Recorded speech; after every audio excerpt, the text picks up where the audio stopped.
Alam niyo, kagabi, nag-away kami ng girlfriend ko. Sabi niya, alam ko may bago kang babae, 18 years old. Sabi ko, huli ka na sa balita, 25 na siya ngayon. Alright.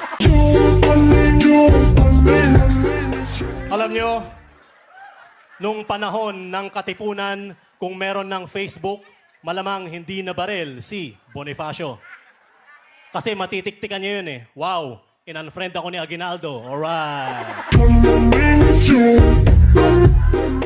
Ano nga bang mas maganda para sa'yo? Anong mas maganda? Maraming pera o maraming kaibigan? Para sa akin, mas swak ang kaibigang maraming pera. Alright. Alam nyo, sa tingin ko, magsisimula na akong umasenso sa buhay kasi in-unfriend ko na si Satanas. Alright.